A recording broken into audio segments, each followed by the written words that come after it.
Daily ചെയ്തു തീർക്കേണ്ട കാര്യങ്ങൾ നോട്ട് ചെയ്തു വെക്കുന്ന ശീലമുള്ളവരാണ് നിങ്ങൾ.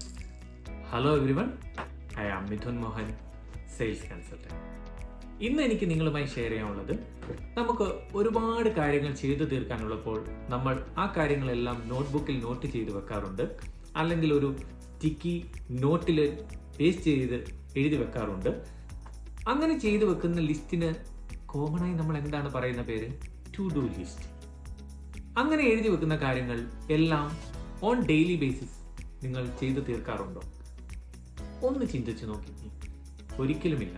നമ്മൾ എഴുതി വെക്കും, പക്ഷേ നമ്മളെ കൊണ്ട് എല്ലാ കാര്യങ്ങളും ചെയ്തു തീർക്കാൻ സാധിക്കുകയില്ല.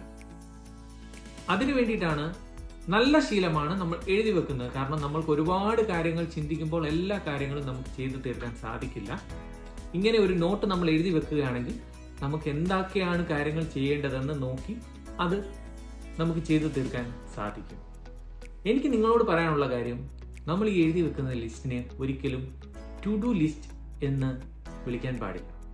നമ്മൾ ഈ എഴുതി വെക്കുന്ന എന്തായിരിക്കണം? Achievement list. ഇന്ന് ഞാൻ മോർണിംഗിൽ എഴുതി വെക്കുന്ന എല്ലാ കാര്യങ്ങളും ഇന്ന് ഈവനിങ്ങിനുള്ളിൽ അല്ലെങ്കിൽ ഒരു സ്പെസിഫിക് ടൈമിനുള്ളിൽ ഞാൻ അച്ചീവ് ചെയ്തിരിക്കും എന്ന് തീരുമാനിക്കുക. അതാണ് ടു ഡു ലിസ്റ്റും അച്ചീവ്മെന്റ് ലിസ്റ്റും തമ്മിലുള്ള വ്യത്യാസം. അച്ചീവ്മെന്റ് ലിസ്റ്റ് ആകുമ്പോൾ എന്താണ് വ്യത്യാസം? തീർച്ചയായിട്ടും നമ്മൾ അതിലുള്ള എല്ലാ കാര്യങ്ങളും നമ്മൾ അച്ചീവ് ചെയ്തിരിക്കും. ഓക്കെ, ഇന്ന് മുതൽ നിങ്ങളും ഇത് പ്രാക്ടീസ് ചെയ്യുക. ഡെയിലി ടു ഡു ലിസ്റ്റ് മാറ്റി നിങ്ങളുടെ അച്ചീവ്മെന്റ് ലിസ്റ്റ് എഴുതി തുടങ്ങുക.